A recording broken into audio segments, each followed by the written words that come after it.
Good morning, everyone, and welcome to our live coverage of Starship Integrated Flight Test 5, where we will be attempting for a booster catch for the first time. We hope that you all are doing fine and excited about the upcoming launch for the Starship.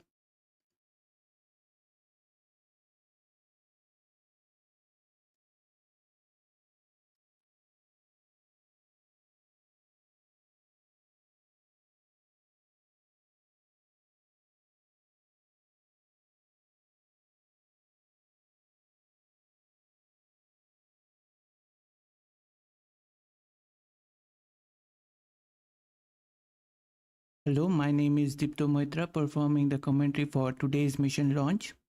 Before moving on to the mission details, firstly, on behalf of AstroYonder team, we express our heartfelt gratitude to everyone for joining us live and being a part of today's launch. We appreciate you being here. A big thanks to our amazing YouTube community for being here today as we provide detailed coverage of space launches complete with extensive stats and thorough insights.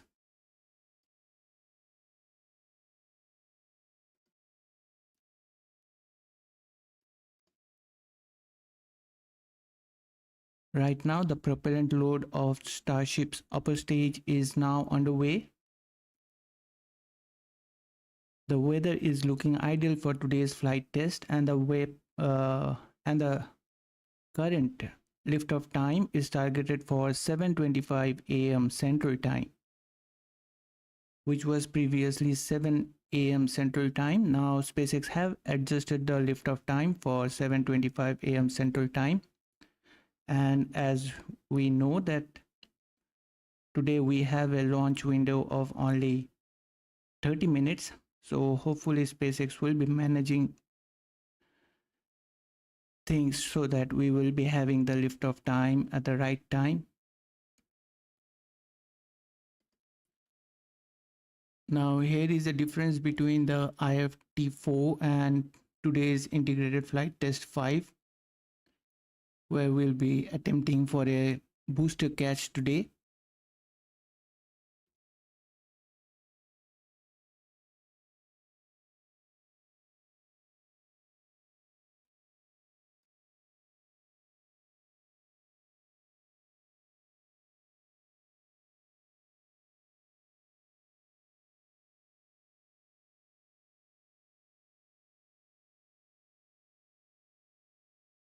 In today's flight test, extensive upgrades have been made to the hardware and the software across Super Heavy, Starship, and the launch and catch tower infrastructure at Starbase.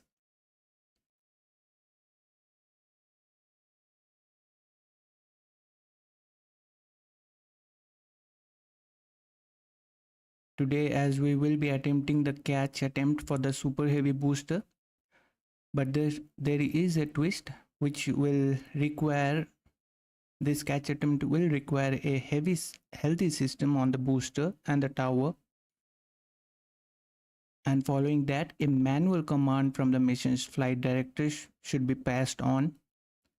But if this command is not sent prior to the completion of the boost pack burn of the Super Heavy, or if the automated health checks shows unacceptable conditions with the Super Heavy or the tower, the booster will default to a trajectory that takes it to the landing burn and a soft splashdown in the Gulf of Mexico.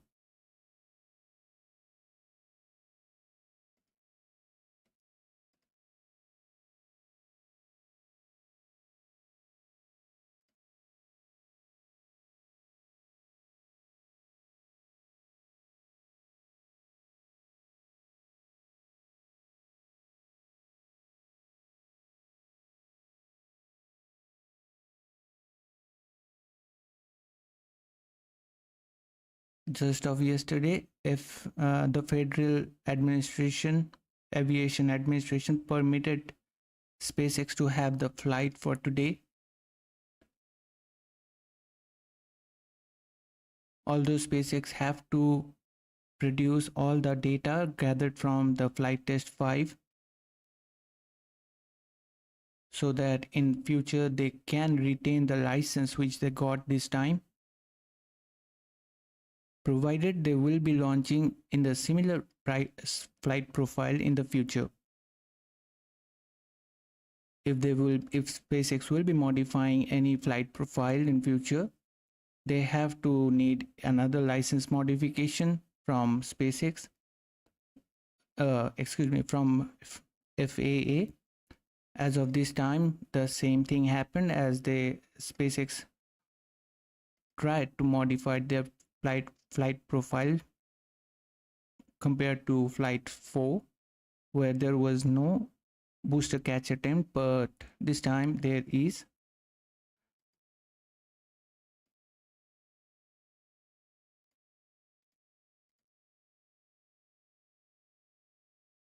Today's super heavy booster is a booster B12, and also for the Starship, it's Starship 30. Today's flight profile is similar to the integrated flight test 4, except the exception of the booster catch attempt by the launch tower.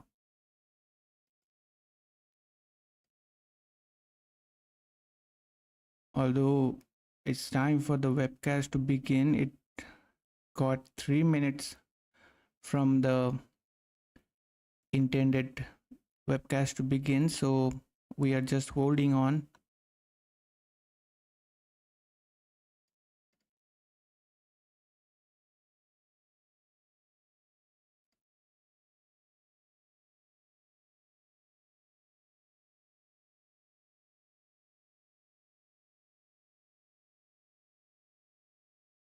Also, just 29 seconds ago, we had an update from SpaceX that the prop load for the super heavy booster is also underway. But why the webcast is not starting, I'm not understanding that.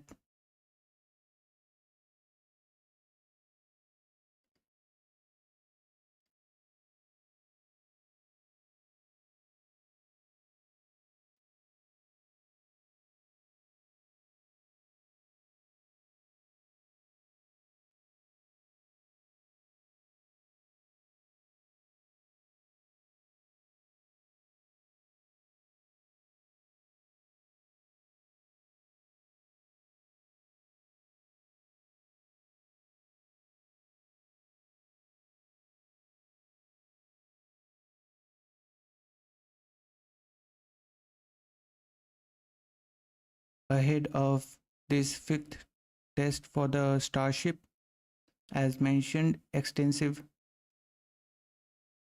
hardware and software upgrades were made across super heavy, Starship, and the launch and catch tower infrastructure. Notable upgrades include a complete rework of the Starship's heat shield with the next generation tiles, a backup ablative layer, and improved protection on the flaps. Last time we did saw one of the flap of the Starship getting destroyed, so upgrades have been made there as well.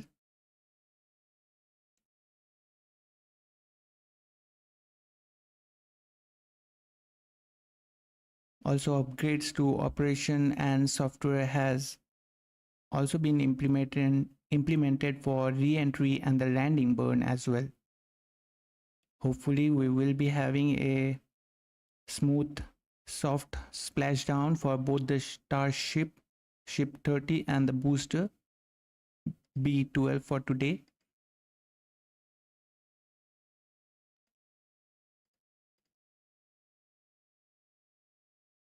Would like to welcome our moderators here, Pop Tripika and Fairmaid. Welcome both of you. I hope Pop Tripika you are doing well, and today is Sunday, so you have I guess free from your work. And let me just type it down to Simon Haga. He doesn't like me to welcome him over here.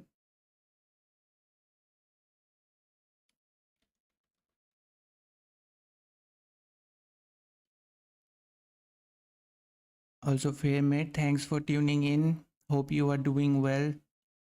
And I know it's late at your place, but today again it's for an exception for you, I guess. No one wants to miss this. Anyways, the webcast has begun.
So here we go. We have the webcast here.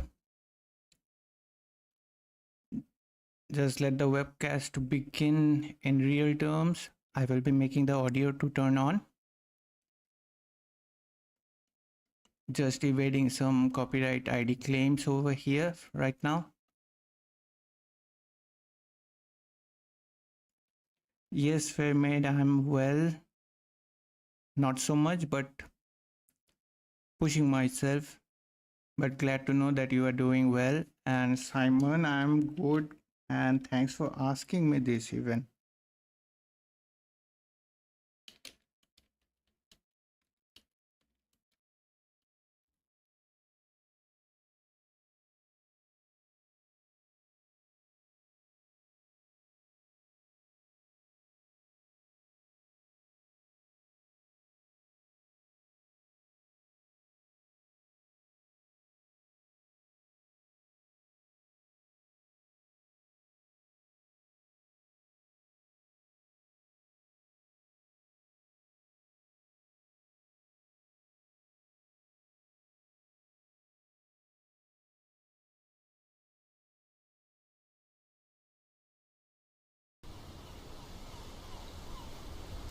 It is 6:54 a.m. in Starbase, Texas, a gorgeous sunrise, and Starship is targeting liftoff in just 30 minutes and 18 seconds from now at 7:25 a.m. Central Time.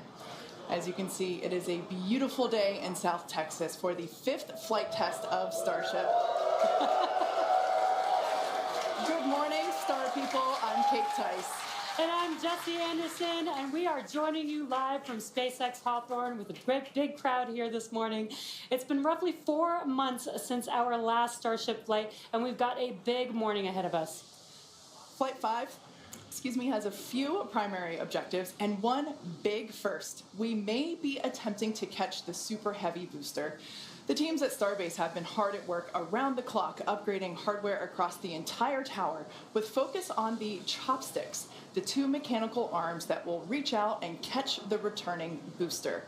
We're only going to attempt the catch if everything on the booster and tower checks out after launch, but either way, excitement is definitely guaranteed. Definitely.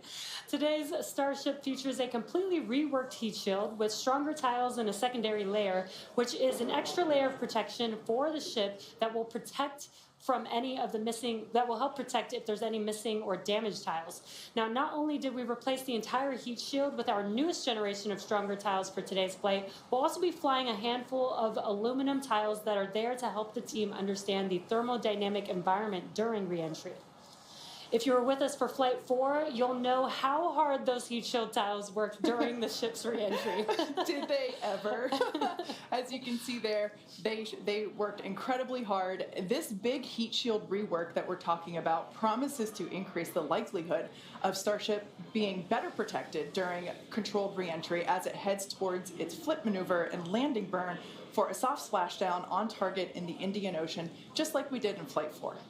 And we'll have to wait and see. Keep your fingers crossed, but we may have some new views in store for you today as well.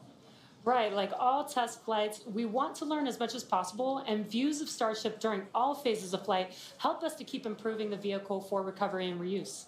Now, thinking forward to when Starship is flying regularly, it will take the heaviest payloads to space, land humans on the moon again after more than half a century, and ultimately fly people further into space than ever before.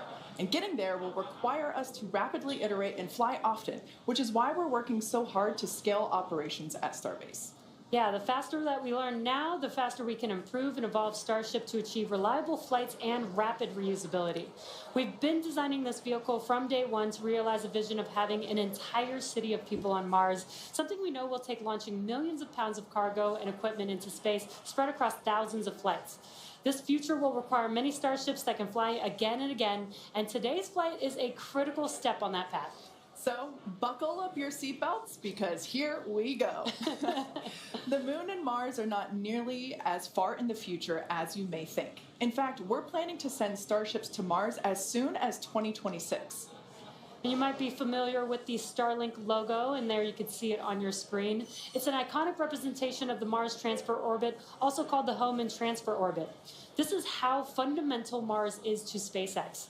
This transfer window, or a time when the Earth and Mars are the closest to each other, opens every 26 months and is only open for about 2 to 3 months at a time for a vehicle with Starship's power. And it just so happens that the next Mars transfer window opens in 2 years towards the end of 2026. Yeah, lining up a launch to Mars is similar to how we launched to the International Space Station, where we time launches to match the station's orbit. If we didn't do this, we'd need more propellant and more time to get there. Exactly. So the first opportunity that we have to fly Starships to Mars, we plan on doing it. These first flights to Mars will be uncrewed and will test the reliability of landing intact. If those landings go well, the first crewed flights will follow soon after. So it's safe to say it's all happening, and flights like today's are what's going to get us there. Not only have we made several improvements to the Starship flying today based on what we've learned from our last flight, including extensive upgrades to Starship's hardware and software, we've also made improvements to the launch tower and catch mechanisms. And if you've noticed in some of the live views this morning, our teams have completed stacking the second launch tower, which will be coming online next year. Having 2 operational launch towers paired with ships and boosters rolling off the line in our new Star Factory will allow us to increase our flight cadence and test even more rapidly. And just a few miles away from the 2 towers, things are moving really fast at the heart of Starbase. Star Factory is rapidly coming online, with production teams already using the space as construction continues. The 1 million square foot Star Factory brings many parts of the manufacturing process under one roof for the first time, enabling moving as much system integration work as possible earlier in the build process, with the goal of eventually producing hundreds of Starships a year. That's crazy. It's such an impressive building. So, for example, teams can assemble an entire nose cone structure of a ship into a single piece and work on its internal systems all in one place. So if you're working on Starship and you have a question about the steps that you're working that happen before or after yours, instead of having to leave the building and go and find the person or the team with the answer or waste time sending an email and waiting for their response, odds are you're right next to that person or team, and now you're working right alongside them, so you don't have to wait for a response. Yeah, exactly. That makes it a lot more efficient and faster to communicate. So not only are we rapidly iterating on these spacecraft themselves, but we're also innovating the way that they're made. It's almost too much to keep up with. We're also posting updates on our account on X. If you can't keep up, that'll help you. So if you don't already, make sure that you follow us at SpaceX on X. And I have a feeling it's going to get pretty busy. Oh, that is definitely an understatement. And it's definitely going to be very exciting today. So with that, let's meet today's Starship on the pad. Starship features two major parts, the ship, which has 6 Raptor engines, and the Super Heavy booster, which has 33 Raptor engines. The current iteration of Starship is essentially an experimental vehicle flying for development. With a few planned upgrades, Starship will have 3 times the thrust of Saturn V, plus the added benefit of full reusability. Starship 2 will be capable of carrying more than 100 tons to orbit, and Starship 3 will be able to lift more than 200 tons to orbit.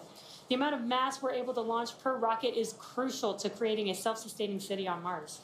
Now, to get a sense of how big Starship is, let's start with the average size human, which is about 2 meters high.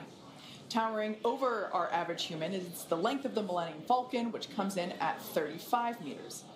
Our Falcon 9 rocket, with the payload fairing attached, is double the size of the Millennium Falcon, standing at 70 meters. And nearly twice the size of that is the fully integrated Starship at 121 meters tall. The ship itself is about 50 meters tall, and the Super Heavy booster alone stands about 71 meters. And even crazier, eventually the ship and booster will get even taller with future design iterations. Can't imagine it being taller than that. Starship's first stage has a diameter of roughly 2.5 times that of Falcon 9, and with 33 much larger Raptor engines, which you can see there on your screen. Moving up the vehicle, the ship features 6 Raptors, 3 sea-level engines, and 3 vacuum engines, which are optimized to operate in the vacuum of space. The ship is designed for vertical takeoff and landing on any hard surface, like the surface of the moon. The ship is also outfitted with 4 flaps to help aerodynamically control the vehicle's attitude during atmospheric flight and enable a precision landing. To reach full reusability, ship must survive entry not just once, but over and over again. It took the teams at SpaceX about 3 years to develop the heat shield on Starship, and development for improvements is still ongoing.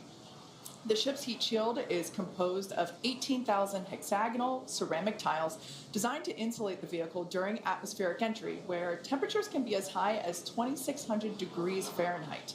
And naturally, the tiles are designed for rapid reuse with no refurbishment between flights. As we mentioned earlier, today's Starship features a completely reworked heat shield with stronger tiles and a secondary protective layer. This promises to increase our chances of Starship making it through a controlled re-entry and hopefully a little more intact this time around. And in between our first and second stages is our hot stage, which we last saw in action on flights 2, 3, and 4. Speaking of, let's take a trip back in time and talk about that last flight. On June 6th, Starship successfully lifted off at 7:50 a.m. Central Time from Starbase, Texas, cleared the launch tower, and went on to accomplish several major milestones and firsts. As you can see there, Super Heavy booster lifted off successfully and completed a full duration ascent burn. I love the view of the sound waves there.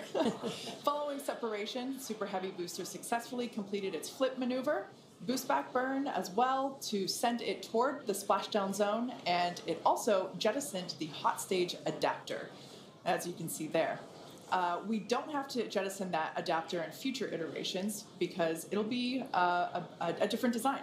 Now, as you can see here, the booster is returning back to Earth using those hypersonic grid fins to steer it towards a precise landing in the Gulf of Mexico. The footage that we have coming up here, there it is from the buoy. I still remember seeing this on X for the first time, and it was so incredible to see that booster coming down, ending its flight with a soft splashdown 7 minutes and 24 seconds into the flight, and the crowd went wild. And so did we. Starship's 6 second stage Raptor engine successfully powered the vehicle to space and placed it on a trajectory that would re-enter less than 1 orbit later over the Indian Ocean.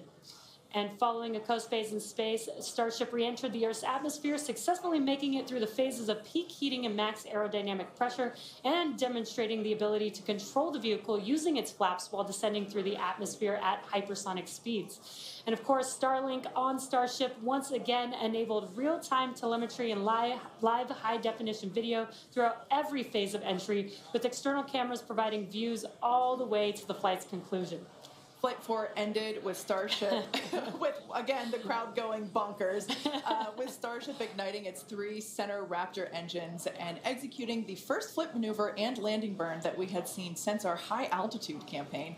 And that was followed by a soft splashdown of the ship in the Indian Ocean 1 hour and 6 minutes later.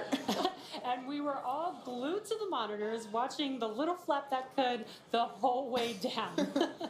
Seeing the landing burn and splashdown was an incredible moment for the entire SpaceX team, and we'll be looking out for many more of these incredible moments today. All right, so while today's mission profile is similar to Flight 4, we got a couple new test objectives, including catching the booster back at the launch tower. In about 18 minutes from now, Super Heavy will ignite its 33 Raptor engines and lift off from Starbase. A little more than 2.5 minutes into flight, the Super Heavy booster will separate from the ship in a hot stage separation. After that separation, the booster will perform a flip maneuver followed by a boost back burn. And about 2 seconds after that burn ends, we'll jettison the booster's hot stage.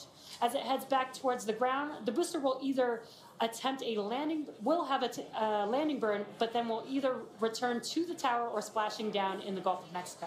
Meanwhile, the ship's engines will remain lit for just under 6 minutes during its ascent phase before shutting down for the coast. The ship will coast for about 40 minutes or so, reaching a peak altitude of about 213 kilometers.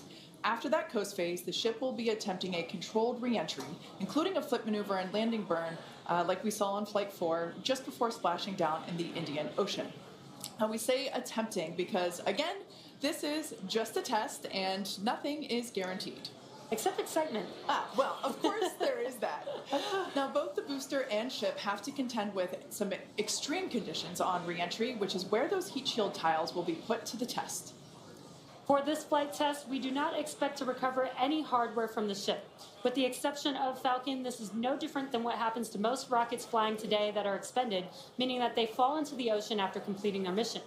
Eventually, we will return and reuse Super Heavy boosters and Starships as we do today with Falcon 9 and Falcon Heavy boosters. And in fact, we've landed Falcon boosters 352 times to date. Oh, man, I hear you say that number, and that is just wild. I still remember the night, or at least most of the night, that Falcon landed for the first time, and it still feels like yesterday. Yeah, definitely one of my favorite moments at SpaceX. And returning Super Heavy promises to be an even more impressive sight and a huge moment on the road to rapid reusability. Yeah, speaking of rapid reusability, future Starship designs will give Super Heavy boosters a lighter weight and integrated hot stage intended for full reusability, which will mitigate the need to jettison the hot stage like we'll do today. Similarly, even though ship recovery is not expected, the telemetry and data we receive all the way to the end is what we're what we're looking for, and is what will get us to a rapidly reusable Starship of the future. Yeah, exactly. In other words, just like previous Starship flights, the payload for this mission is the data. All right. Now that we have a handle on today's flight test, let's check in with Dan, who is right in the middle of the action. He's just a few kilometers from Starship on the pad. How's it going, Dan? It's going great, Jesse. Welcome back to Starbase, everybody. It's been far too long. Little change of scenery this time. Right behind me is the Launch Control Center, where our flight controllers are counting down to our liftoff at 7:25 a.m. Central. We are a little bit later in our window. The main reason is we're working to clear out the range. Have not been tracking any technical issues so far to preclude that launch. So 7:25 a.m. Central, 12:25 UTC is where we're marching down to. As you can see, we're actively loading propellants onboard Super Heavy and Starship. Liquid methane for your fuel, liquid oxygen for the oxidizer. Prop load on the ship started at about T-minus 49 minutes, booster at T-minus 40 minutes. We're going to keep loading propellants on those vehicles right down to the wire. Ship will close out at about 3 minutes and 20 seconds before T0, and then booster just about 30 seconds later. Now, with our startup sequence, it's going to look very similar to what you saw on Flight 4. We already tested it with this booster and its static fire. We're going to see the Raptors start to make fire at about T-minus 3 seconds, and then we'll start them up in 3 different banks. The first inner 13 will fire, and then about a second later, 15 of the outer ring engines, and then about 0.8 of a second after that, those final 5. Another reminder, if we need to hold, we have a built-in spot at T-minus 40 seconds. We can hold for stuff like if we need to finish clearing the range or if any other technical issues pop up, just kind of in the last second. But if there's nothing holding us back, we're going to go right past that and go down to 0. So I mean, as of right now, we're just under 14 minutes away from liftoff, not working any technical issues. Range is expected to clear. We're just clearing out a few more boats. And as you can see, the weather is perfect. We had 100% go for launch from the weather officer, so that was pretty unprecedented and something we really like to hear. If we're not able to go today, since we are loading prop, it would likely be about 48 hours before our next attempt. But good thing we're going to launch today. Really looking forward to being able to turn around and see it this time. Counting down to 7:25 a.m. Central, and I'll see you guys in a couple of minutes. I'll send it back to you in Hawthorne. Thanks, Dan. Now, one of the most exciting objectives for Flight 5 today is attempting to return the booster to the launch site that you see right there, and it will be caught by the tower. We refer to this simply as booster catch. As you've heard us say, Starship and Super Heavy are designed to be rapidly reused, which is why we've developed a novel way of returning the vehicles that leverages the same hardware we use for stacking ahead of flight. Right now, when we recover our Falcon boosters, they either return to a separate landing zone on land or to a drone ship in the ocean, both of which require time to transport the vehicle back to the launch site. In order for us to achieve truly rapid reusability, we need a quicker turnaround, and you can't get much faster than returning the launch vehicle right back to the launch site where it needs to be in order to launch again. For today's booster catch attempt, while there are thousands of criteria that need to be met, there are 3 primary gates that will be in play. In order to proceed, automated checks have to indicate we have a healthy booster and a healthy tower, and the flight director must issue a manual command, which is informed by manual checks from the flight control team. If this command is not sent prior to the completion of the boost back burn, or if automated health checks show unacceptable conditions with Super Heavy or the tower, the booster will default to a trajectory that takes it to a landing burn and soft splashdown in the Gulf of Mexico. Now, thinking to the future when we're operational, after a booster returns to the launch tower, it will be inspected and reloaded with propellants and then ready to launch another ship to orbit. For today's test, however, we're only going to attempt the catch, like Jesse said, if everything on the booster and tower checks out after launch. And of course, we will let you know as soon as we know if it's a go. We're going to be listening very keenly for that call out. Now, as always, we accept no compromises when it comes to the safety of the public and our team. So to that end, the area all around the pad and the flight path are cleared well in advance. Exactly. A lot of things have to go right in order to line up the booster catch. So don't be surprised if we don't attempt the catch today. Either way, today's flight will generate data that will continue to inform our future flights and help us get to that operational cadence. Yeah. Oh, you can't forget what else it will generate. Are you thinking what I'm thinking? I mean, I was going to say a sonic boom. Oh, I was going to say excitement, but that's a really good reminder. Now, if we do make it to a catch attempt today, Super Heavy may generate a sonic boom upon its return. And that's basically a brief thunder-like noise that we hear when an aircraft or other object travels faster than the speed of sound. Anyone that has been in the area for a Falcon 9 land landing in Florida or California, or even some space shuttle landings, may have heard one of these. Generally, the only impact in those surrounding areas of a sonic boom is the brief noise, with variables like weather and distance impacting if or how the sonic boom is heard. Here's a brief look at how these sonic booms look and sound on Falcon. I know a lot of people will be excited when they hear the sonic boom. And these are going to provide quite a show.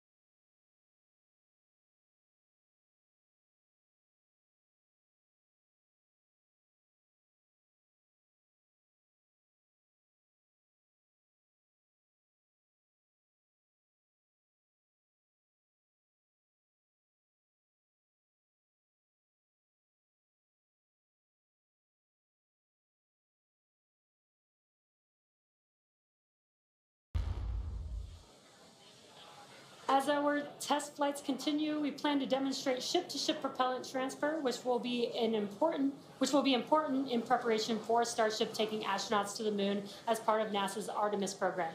SpaceX will perform one uncrewed demonstration flight before NASA's Artemis 3 mission, which will be the first human surface expedition since 1972.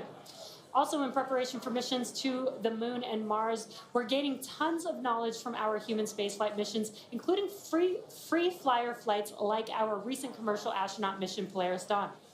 Polaris Dawn was the first of up to 3 missions in the Polaris program, which is demonstrating new technologies, conducting extensive research, and will culminate in a flight of Starship with humans on board.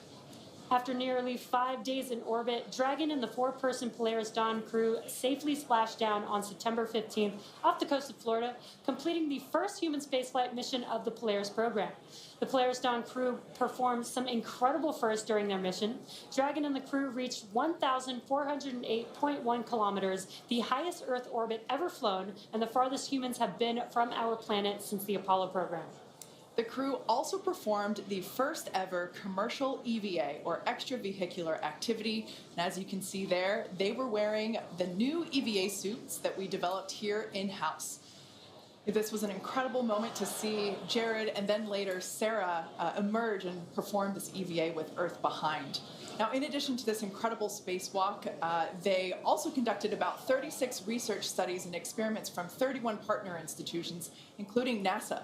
And in addition to all of that, they also tested Starlink laser-based communications in space. The data gathered from Polaris Dawn missions is invaluable, much like the data that we're going to see after today's flight test of Starship.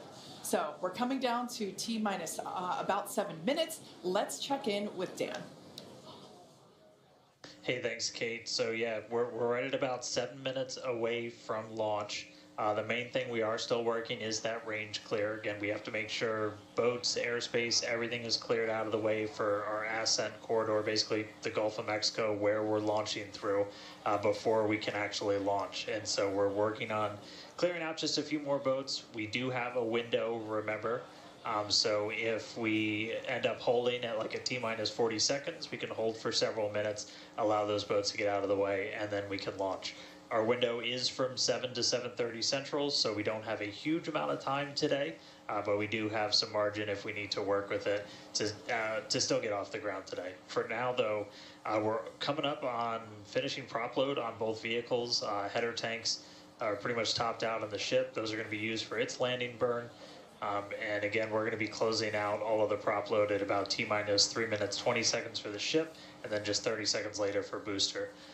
One kind of cool thing to talk about, so the folks in launch control behind me, after liftoff, they're going to have some pretty special tasks today if we're going to go through with the catch.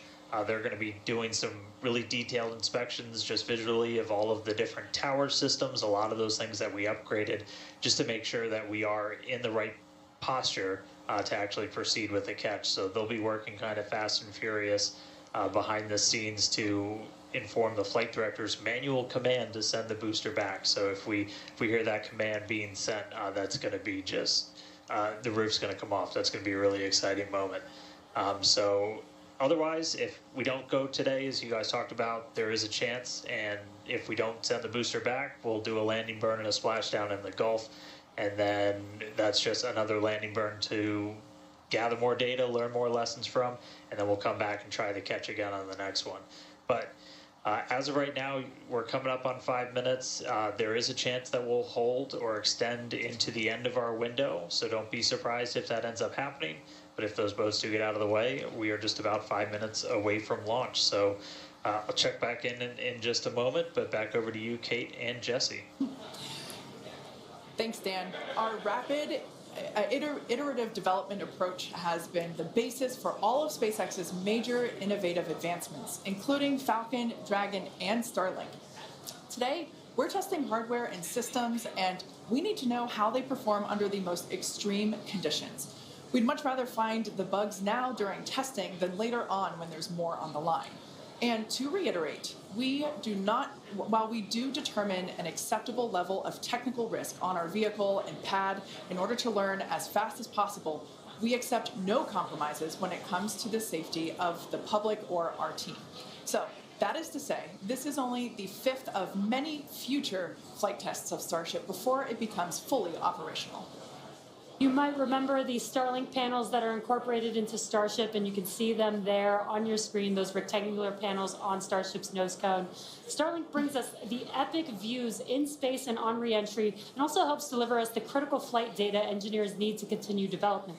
In addition to enabling our rapid iteration on Starship, Starlink is also enabling life-saving communication here on Earth.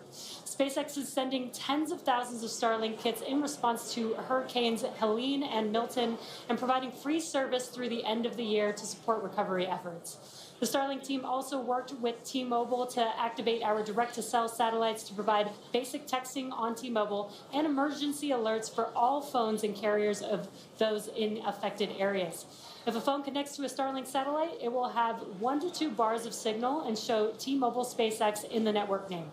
SpaceX's direct-to-cell constellation has not been fully deployed, so these services are being delivered on a best effort basis. Starlink is enabling life-saving communication here on Earth and continues to help us push the limits in space. In the short term, by providing great views and real-time data on our next few flights, particularly through re-entry, which historically is a blackout period for all communications.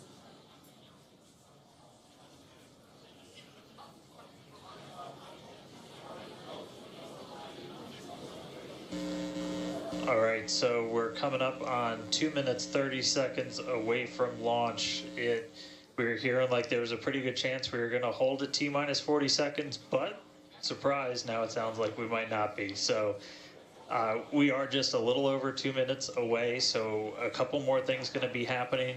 We did just close out our propellant load on the ship and the booster, so 10 million pounds of propellant on that vehicle on the pad here at Starbase, getting ready to go. We're going to start clearing out all of the lines that are basically pushing all of that propellant to the vehicles. Those get cleaned out or cleared out on the ground before we lift off. We're doing some final checks on the vehicle, the thrust vector control that we're going to use to steer it, as well as the guidance system doing its final alignment, just a lot of our final checkouts. But we are starting to hear that it looks like the range is going to be clear at our liftoff time of 7:25 a.m. Central, 12:25 UTC.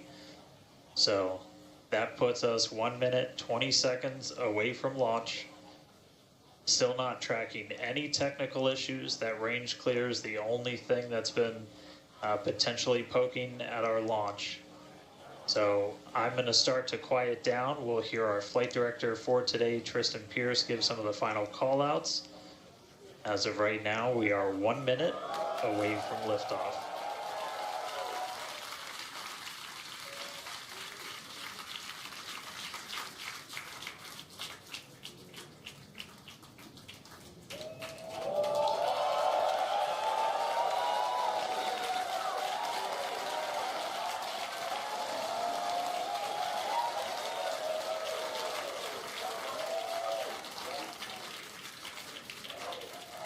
Flight directors go for launch.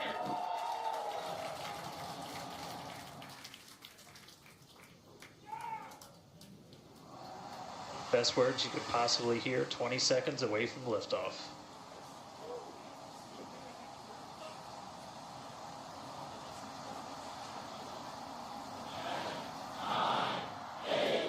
T-minus 5, 4, 3, 2, 1.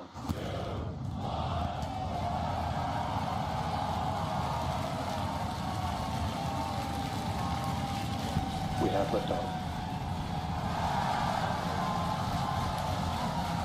Vehicle is pitching downrange.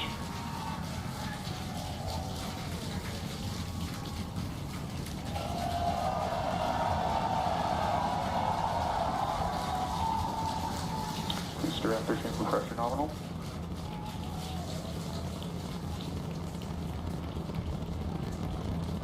"30 seconds into the flight, the rumble's just starting to reach us here at launch control.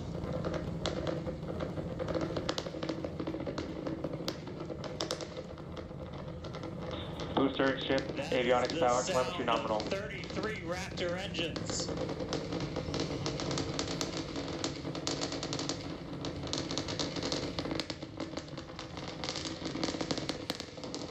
Q.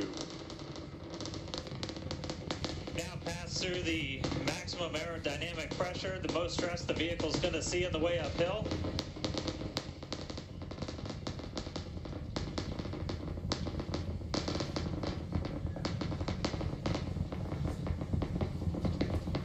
All right, our next major milestone coming up, it's going to be hot staging. We're going to see the engines ignite on ship to push it away from the booster.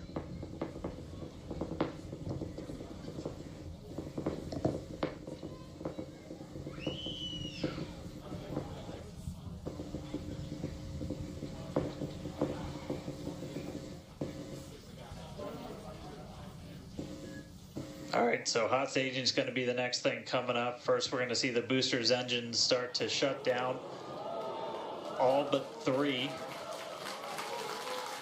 We're going to do what's called most engines cut off instead of main engine cut off, because 3 are going to keep going, and then we're going to see the engines on ship ignite.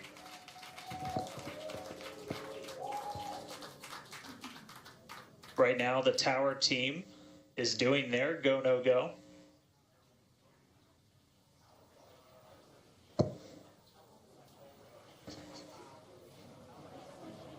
And we might hear some really good words soon, too. All right.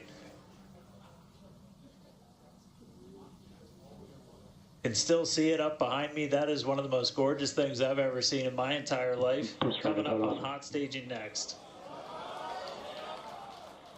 Ship engine There's startup. most engines cut off. Stage separation. Booster Stage separation. separation. Hot stage separation confirmed. Ship under its own power. I'm seeing 6 out of 6 Raptors lit. Hopefully I got a booster on the way back to me. I'm going to send it to you guys in Hawthorne. Oh man, that was absolutely incredible. I loved how the crowd Chamber pressure is nominal. here in Hawthorne all went ooh at that first view of the blue flames from the booster. As you can see there,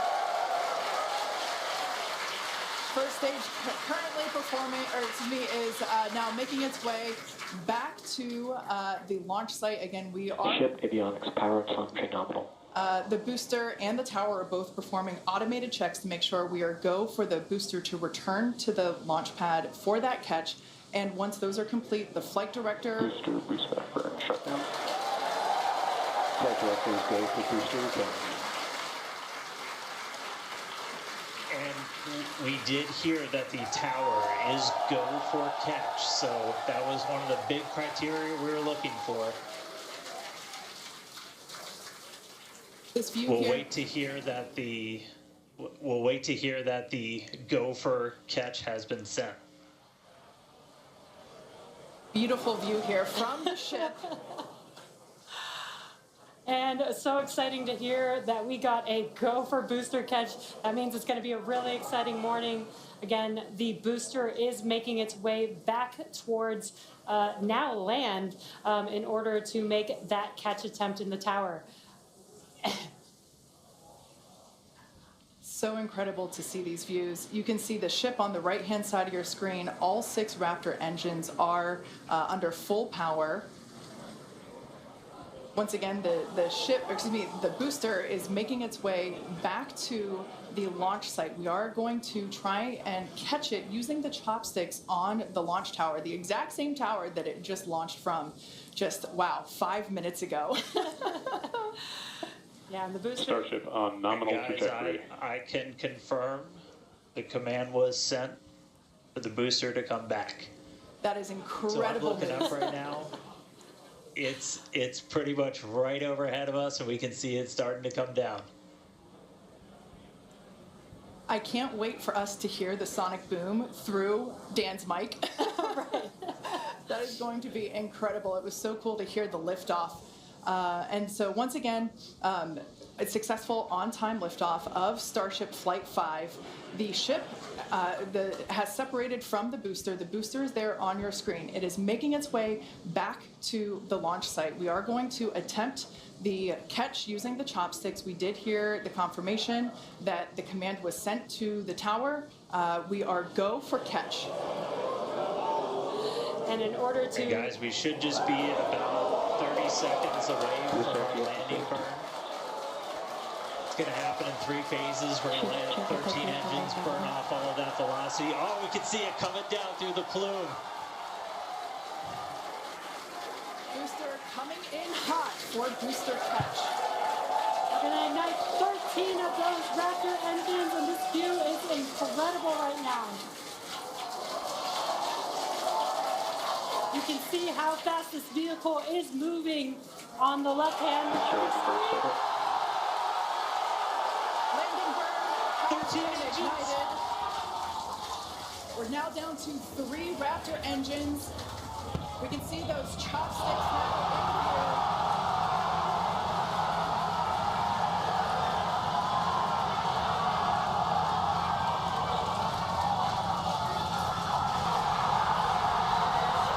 Booster landing burn shutdown. Mechazilla has caught the booster.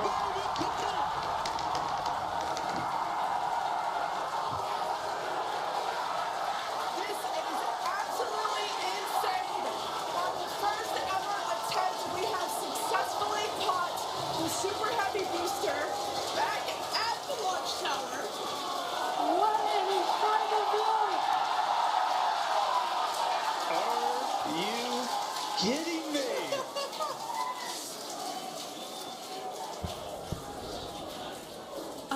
Dan, Wow. I don't know about you, but we're losing our stuff up here. It's turbo bed.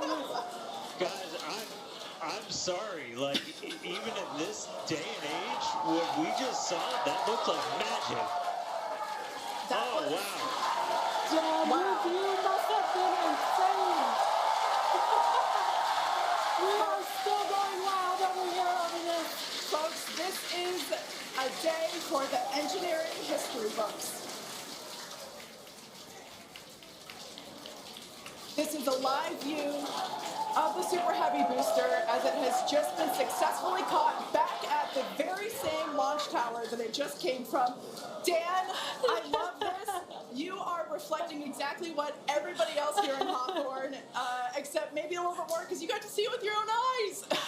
How was that? We got it. I mean, like, I can't even describe that. Oh, by the way, main engine cut off, ship's in orbit, but I am like shaking right now. That was. Yeah, this is not, Yeah, I mean, let's check in on ship. it's hard to believe that. Starship nominal orbit insertion.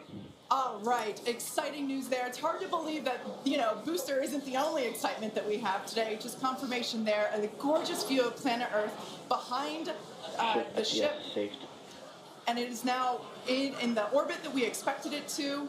This is just an incredible day. Live views there as the booster vents some pressures there. That is a live view from the top of the tower looking at the chopsticks. I am still in disbelief. I'm trying to catch my tears just like the chopsticks caught the booster. It has been nonstop since liftoff. And we are all so excited about everything that's been happening so far this morning.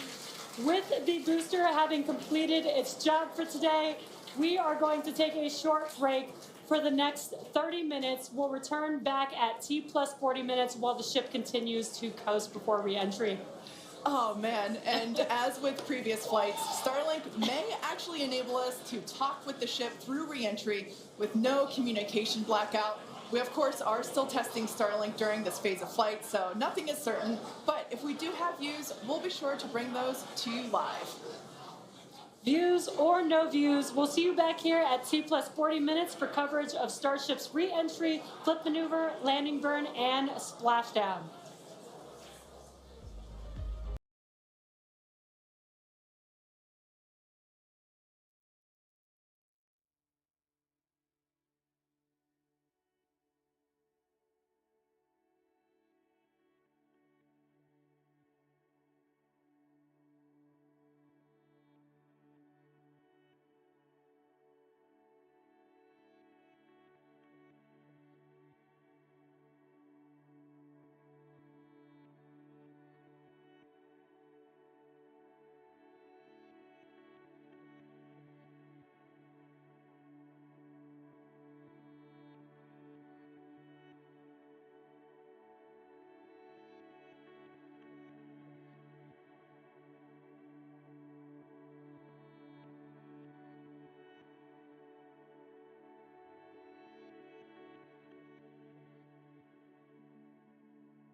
Hello guys, it's me Dipto from AstroYonder team.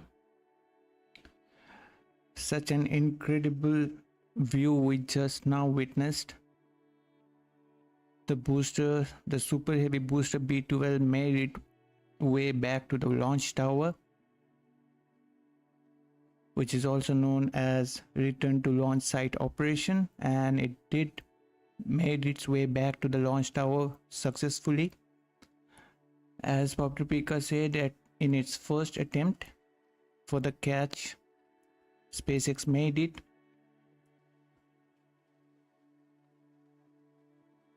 Right now we are waiting for the re-entry of the Starship. Hopefully we will be getting amazing views there as well. Right now we are getting views from the Starship Ship 30 on a coast phase, and those camera views on the Ship 30 we are getting from the onboard cameras on the ship. So we will be waiting for the splashdown, a smooth, soft splashdown for the Starship.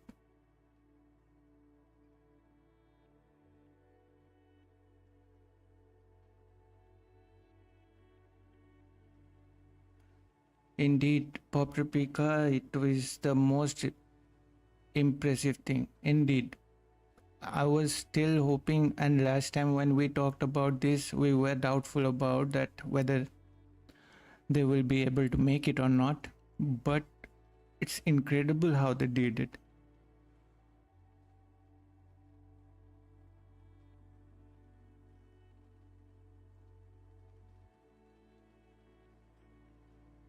And glad, Fairmate, that you stayed awake to witness this, as tomorrow morning you would have been missed this chance watching it live. So thankful for being here with us.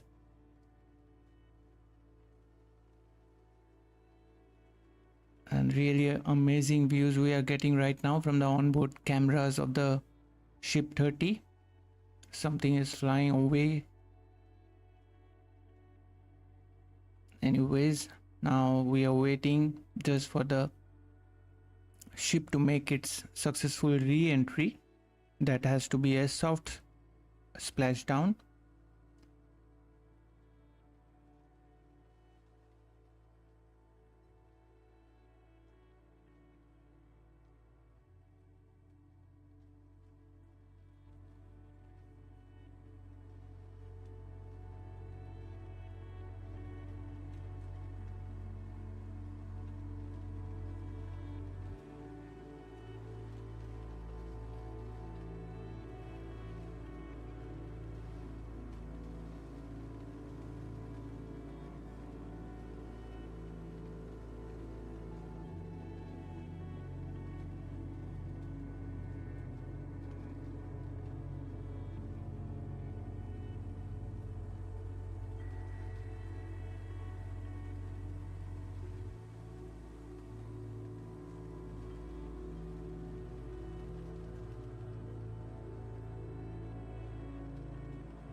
5th flight test. It has been an exciting day so far.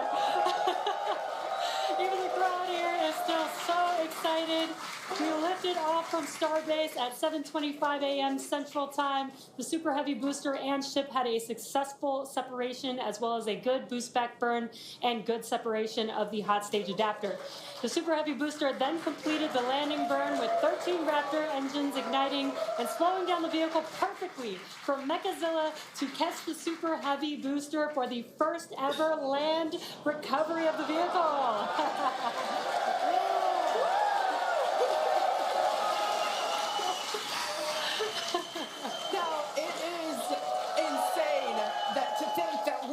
Yet. We still have, in about 48 minutes, the ship will re-enter. All the flaps that will today, not that could. The ship will re-enter the Earth's atmosphere.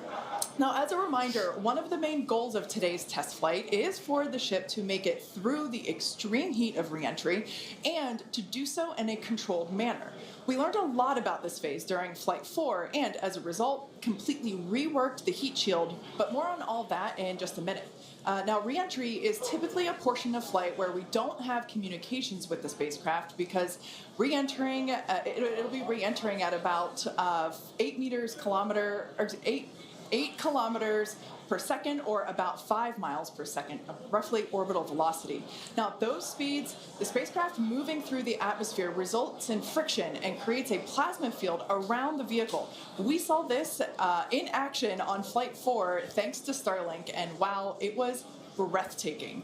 The blanket of plasma ends up distorting communication frequencies, so it's not uncommon to experience brief blackouts in communication, but hopefully that's not the case today. And Kate, that's where Starlink has just kind of been just the unsung hero and the MVP of this test campaign. I mean, it's able to give us data, not just awesome video, but also data in real time as we're going through reentry. I mean, this is something that throughout the history of spaceflight just hasn't been possible. And this is an environment that is so unforgiving, so hard to model, so hard to understand, and for the first time ever, we're able to literally watch as it unfolds in real time, get that data in real time, and we're able to do that with Starlink, and it's great for us because we get to see something, we get to see the greatest light show on the planet or off the planet, but what it means for this program, we're able to learn tremendous amounts about our heat shield, our angle of attack, everything that we're doing as we're coming in through the atmosphere at hypersonic speeds, and it's you can't just thank it enough. And also, special shout out, you're gonna see some additional flat camera views. We've got a really amazing team of avionics, cameras, electronics, software people who made all that possible, and so hopefully they're going to give us an even better show on the way in today as we're coming in at about 5 times the speed of sound. Yeah, those flaps, Dan, that you see there, that's what's helping. Starship is in a good attitude for entry, approaching the entry interface. And some good call-outs there, preparing for re-entry for Starship. And again, that's what Dan was mentioning, those flaps on the vehicle. And if you've been watching us for the last few minutes, you could see that the flaps were rotating around and helping orient the vehicle as it prepares for the beginning of re-entry today. Yeah, exactly. Re-entry will be enabled by that heat shield that you see on the bottom half. That heat shield is made up of 18,000 hexagonal ceramic tiles, and they are designed to insulate the vehicle during atmospheric entry. At that point in time, temperatures can be as high as 26,000 degrees Fahrenheit or about 1,400 degrees Celsius. The design itself also permits for rapid reuse with no refurbishment between the flights. And fun fact that I think is just incredible in terms of scale, but the heat shield alone on the ship has a total mass of 10.5 tons, which is crazy because these things are really lightweight. They're made out of ceramic. We have a couple of them here. The one that I'm holding is used on flat surfaces, as let's see if we go that way, because as it's flat. The one that Jesse has is kind of more what you see there on the side. Yeah, exactly. And having these different shapes, the flat version and the curved version, allow us to cover a lot more of the surface area of the vehicle. Again, we need to protect every portion of it. So even those curved surfaces, and especially the hinge area, if you watch Flight 4, is really what we want to make sure that we protect. And yeah, Kate, these are very, Super very lightweight. But when you put 18,000 of them together, they add up to 10.5 tons, which is incredible. Now, we did mention earlier that the heat shield has been completely reworked. Starship has entered the atmosphere, remains on a nominal entry trajectory. We can start to see that plasma now starting to build up on the side. It's not quite full plasma yet, but we are starting to see that color indicate that the heat is building up on the heat shield. Yeah, this is such a cool sight to see because you really never really have gotten to see this live before Flight 4. Yeah, and as Kate mentioned, it's getting a little more red, as you can see there on your screen. That means that heat is building up, but that's exactly what these heat shield tiles are there for, is to protect against this plasma and this really, really extreme heat that the vehicle is going to see for about the next 10 more minutes or so. Yeah, so the ship will attempt to light the 3 center Raptor engines, and those are the engines that can gimbal or maneuver or point, and they do that to help flip the ship until the engines point down so that it can land using the Raptor's thrust in the ocean. So that will happen after we get through this re-entry period. Again, now starting to see, and we also might start to see the flaps actuate a little bit here as the vehicle controls its roll during re-entry. That was one of the main learning points from Flight 3, was the roll control didn't work quite as well as we wanted it to. We learned that we needed some redundancies, so we added more roll control thrusters, and we'll see those in action as well today, as that was a Flight 3 learning that worked better on Flight 4 and still enabling that same design today. Yeah. Starship has passed through 85 kilometers altitude. Flaps now have control of the vehicle. Great call out. As Kate mentioned, the flaps are controlling the attitude of the vehicle. And I love these views because it looks so calm. Everything is relative, right? So relative to this camera on the ship, it looks so calm and smooth, but the vehicle is traveling extremely fast. You can see the speed on the bottom right-hand corner of your screen.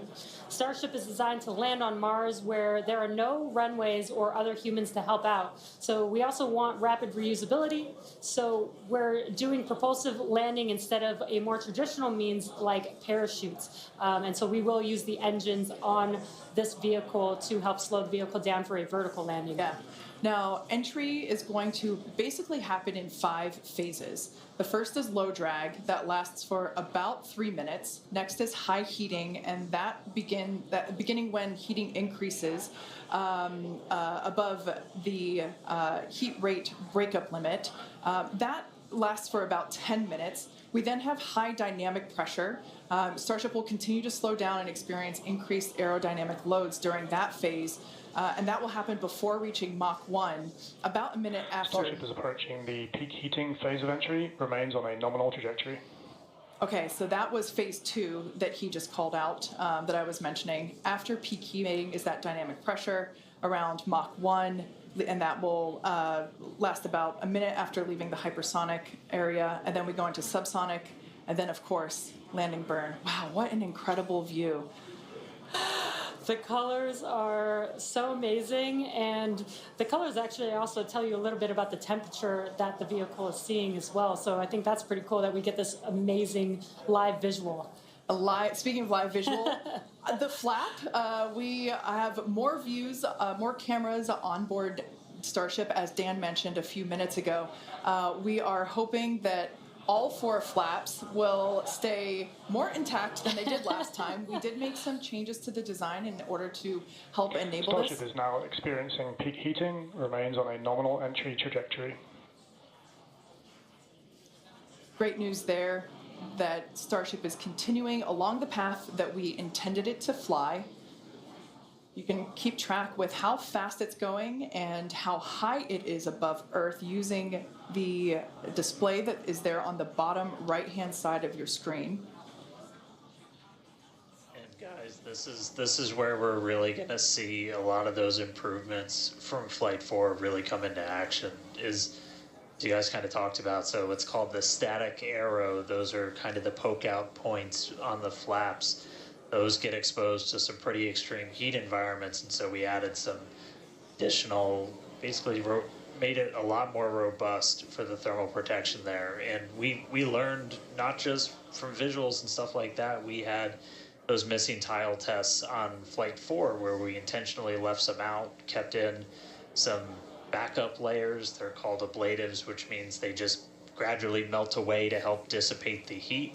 And we've got an entire layer of ablative underneath the tiles on this Starship today. So even if you get a gap in a tile or a tile is broken, anything like that, we've got essentially backup options. And what we're really trying to do today is do an on-target landing. As we lost the flaps, you lose a lot of your control, and so we didn't land right on target last flight.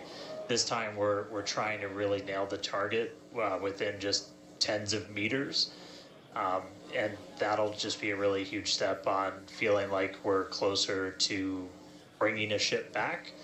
Obviously, there's a lot of work before we get there, but we just caught a booster. We're going to start looking real soon at when we can catch a ship. So the view on your left is as a helicopter passes by Dan, bound at Starbase. The view on your left is a camera that's positioned near the nose of the ship, looking basically down toward the flap. The view on the right is looking perpendicular to the flap. So we're looking basically bird's eye view onto the flap on the left-hand side, and then a worm's eye view from the side with that view on the right. Yeah, sorry about that, guys. Maverick just buzzed the tower. He might be coming back, so. Now, these views brought to us by Starlink. It's incredible that we have this high-definition capability. In fact, that view on the left... Starship is now halfway through the peak heating phase of entry, remains on a good trajectory. So great news there, hearing that we're about halfway through the peak heating phase. Like I said earlier, this lasts roughly 10-ish minutes. And we did hear earlier that the flaps have control of the vehicle, so also good news there. You know, it is incredible that we've basically had views the entire time. Right, yeah. Thanks to Starlink. My memory did black out a little bit after booster catch, so I think we had views. But, you know, all through the coast phase, we had some beautiful views of planet Earth behind the ship as it was in its orbit. Yeah, and I also do want to point out on your right-hand screen, we've got a more encompassed view of the flap. As we watched in Flight 4, the hinge area was the area where we got a little bit of that burn through. This view, this new camera view on the ship will help us be able to visually see more of what's happening in that area. And again, we have improved our heating tiles, and so hopefully we've protected the hinge a lot better this time. Chill has started. But again, these views are additional to the data that we get on these flight tests that help enable us kind of put the data that we get in the computer to the visuals that we see and try and align those and use that for improvements in the future. Now, we heard a call out there saying that engine chill has begun. This is an indication that we are starting to flow a little bit of the super cold liquid oxygen through the hardware, through the Raptor engine, specifically the turbo pumps, to help ensure that the hardware is at the right temperature before we give a full push, a full flow of propellant at engine startup. So all of that to say, we are getting closer to the landing burn. We definitely are. And again, if you look at the bottom right hand of your screen, you can see the altitude that the ship is, and it has been slowly making its way closer and closer to Earth. We're currently at about 63 kilometers from planet Earth, and you'll see that number trend lower and lower as we get closer and continue through this reentry.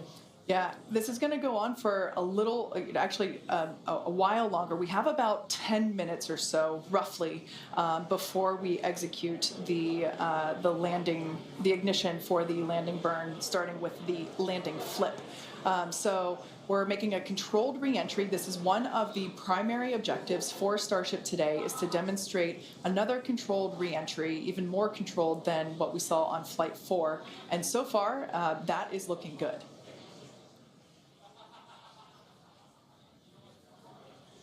And then as we start to really get lower, we're going to start seeing the atmosphere's effects start to take place, and that's when we'll be dropping our speed down closer to the speed of sound. You'll see the flaps start to maneuver. We were able to do a landing burn on Flight 4, which kind of caught all of us off guard. It was pretty incredible after seeing the flaps survive through.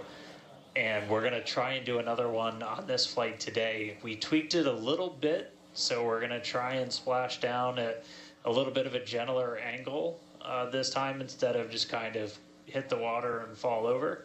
And the goal with that is try and keep the ship intact, and then if we're able to then get some additional video of it, again, that's just more data. And everything we can see, everything we can get extra, like a couple extra seconds or minutes of data coming from the ship after Starship has splashdown. passed through the peak heating phase of flight, approaching maximum entry dynamic pressure.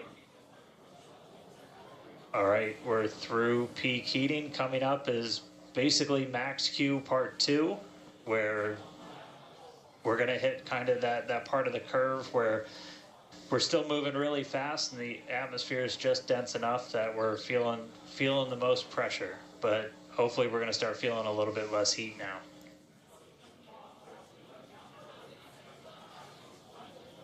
Looks like we got more views of each of the flaps on the ship as it's making its way back down to Earth. And we did pass through peak heating and still got really good views throughout that whole period. Typically, during the highest heat on the vehicle, we tend to build up a lot of plasma, and that's typically when we would lose, connection or views of the vehicle. But again, with Starlink, we were able to get some live views throughout that entire process there. And we're coming up, we'll start hearing a couple more milestones in about 4 minutes or so, when we start getting down to like the transonic, the subsonic, when we're starting to move closer to and beneath the speed of sound. And I mean, we're getting live views, we're getting live data. We've got a couple additional tests on this one today where we left off some missing tiles again to test some additional backup layers. We also have, I don't know if we can still quite see them in this view, but you may have noticed we had some kind of silvery looking tiles on Starship as well. And those were pretty much standard tiles, but they were wrapped in aluminum. And it was a pretty simplistic, straightforward one where aluminum starts to melt at roughly the same temperature where steel starts to lose its strength, not necessarily melt. And so if we see stuff melting, we know what our steel is going to be exposed to. But yeah, 59 minutes since launch, should be coming up on transonic and everything in just about 3 minutes. Now the views here, we have coverage of all 4 flaps. We can see, so for those that perhaps didn't catch a glimpse of the vehicle before liftoff, there are 2 flaps at the forward end and 2 flaps at the aft end. The larger camera view that is there on the right-hand side of your screen, that is a view of one of the aft end or the bottom end flaps. We can start to see some heat buildup and peeking through on one of the flaps there in the top left-hand corner of your screen.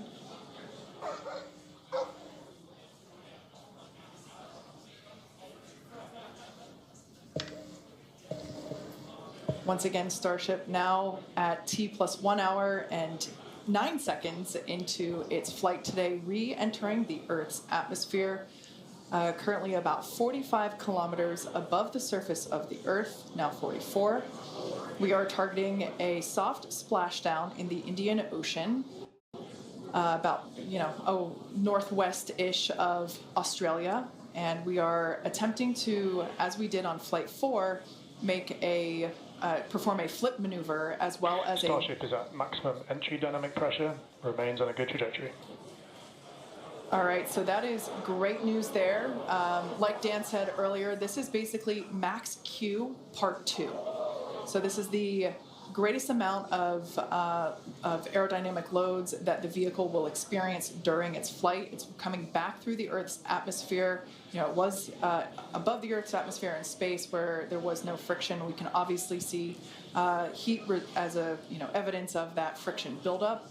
The atmosphere is actually helping to slow the vehicle down. If you're watching the telemetry in the bottom right-hand corner of your screen, you can see that speed decelerating rapidly.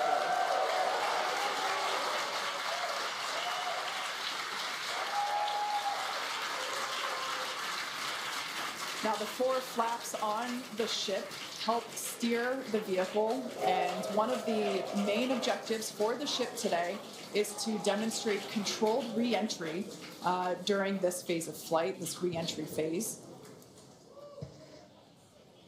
Yeah, we have 6 engines on ship, but we only need 3 of them, the 3 sea-level engines. We will have that flip maneuver happen very close to touching down for splashdown. We'll do that flip maneuver, ignite those engines, slow the vehicle down immediately, and then hopefully have what we call a soft splashdown in the water. It's probably going to feel a little bit harder on the top of the surface of the water, but it'll look pretty gentle. Yeah, and like we said earlier, we hope to have some more views, even of that phase of the flight. So fingers crossed that we can we can bring those to you. We are hoping to splash down softer than we did last time on Flight 4. Right now, Starship continuing to make its descent back to planet Earth. Starship is at Mach 2, remains on a good trajectory. All right, great news there. That tells us that the vehicle is traveling twice the speed of sound. So we will then, the next call out that we'll hear is that it is, traveling about the speed of sound. And then we will hear a call out that that will be the call out that it is transonic. And then we will hear another call out saying that it is subsonic, meaning going slower than the speed of sound. Starship is transonic. There it is. So at this point in time, we say transonic because certain parts of the vehicle, like the flap that you see on your screen, might be experiencing airflow faster than the speed of sound, while other parts of the ship may be experiencing airflow. Starship is in the subsonic belly flop. All right, so now the entire vehicle is traveling slower than the speed of sound, so subsonic. The crowd here at Mission Control Hawthorne also getting excited, just like us. We're awaiting a water landing. We are going to reignite the 3 engines to perform that flip maneuver, and we're basically about a minute and a half, away from the landing flip. Yeah, the crowd's getting excited here as we get closer and closer to splashdown. Again, just about a minute away from the expected splashdown, so we should see a lot happening coming up here shortly. We're currently having a view of one of the flaps, and it is a little bit dark on your screen, but hopefully we'll get some good views of the ship as it makes that flip maneuver and touchdown for splashdown. Yeah, guys, we saw that speed drop like a rock. So we're doing a belly flip right now, or a belly flop right now. That's what's kind of, if you saw the high altitude campaign, that's the unique thing about how Starship comes back. So we've bled off pretty much all of the speed we're going to. We're essentially at terminal velocity. Starship is at 5 kilometers altitude, remains on target. Five to go, coming up soon, landing burn.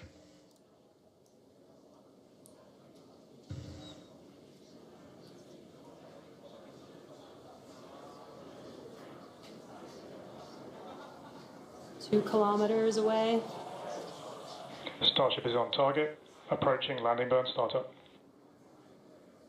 So keep an eye on the bottom right-hand side of your screen as well. That will be the indicator when the Raptor engines ignite if we are unable to see that illumination ourselves. Landing burn startup.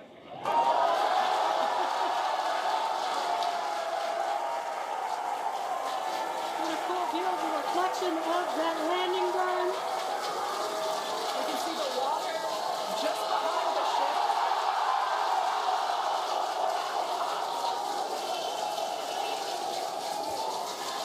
Starship has landed. An incredible view. I think it is safe to say we have a ship in the water. Touchdown! That is a live view from the ocean surface. What an incredible end to Starship's journey. A live view from a buoy that we had out at the landing zone. An incredible view of ship landing just about on target as they were calling out. That was amazing. And we were not intending to recover any of the ship's hardware, so that was the best ending that we could have hoped for.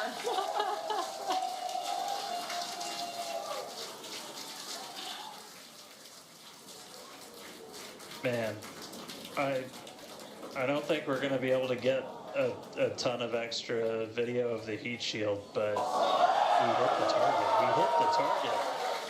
Yeah. I mean, you know we hit the target because we had these buoys placed in a pretty specific spot, so wow. What a day. I feel like that's what I get to say. What a day. I mean, everything started off today with that launch. We were able to lift off towards the end of our window, 7:25 a.m. Central Time. 33 out of 33 Raptors in the way uphill. Successful hot stage. Booster came back. We watched it come down right behind us. Watched it get caught. And that broke my brain for a while. I'm really happy we had coast for a bit, but that's first ever booster catch, major step on the way to rapid reusability, and ship just gave us one heck of a show, making it through a controlled re-entry this time, flaps intact, made it down to the water.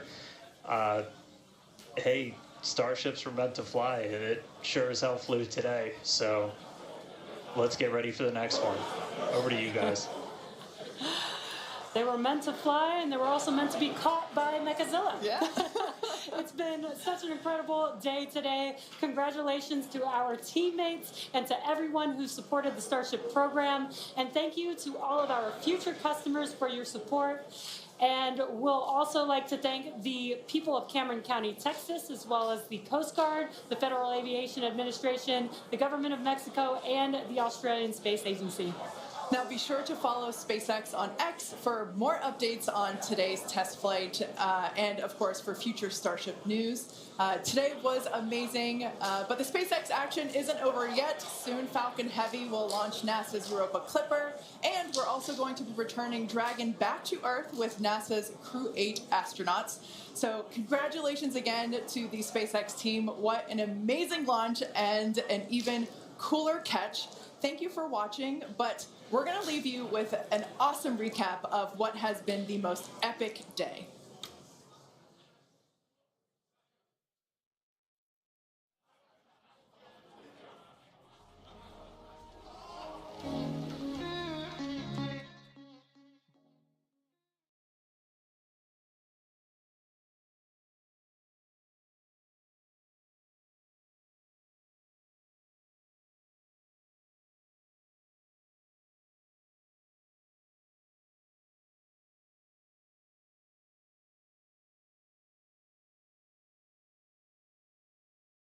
Hello guys, this is me Dipto from AstroYonder team.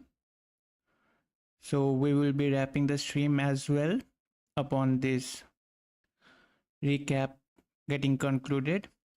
Just for a quick information, the Blue Origin launch, which was supposed to happen today, now the countdown is in hold for the New Shepard NS-25 launch.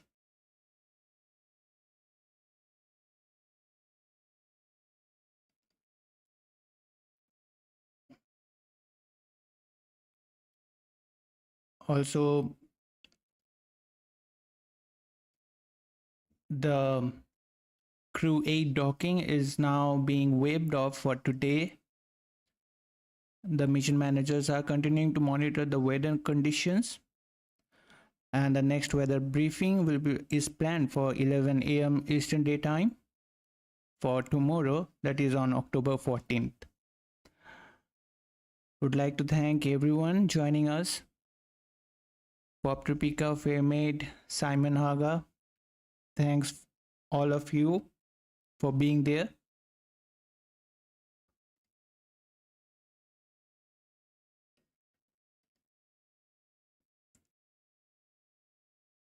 Now be sure to check out our social media handle on X for the latest happening in the space industry and updates on upcoming launches. Hope you enjoyed this thrilling launch of Starship. We appreciate everyone joining us for today's Starship launch.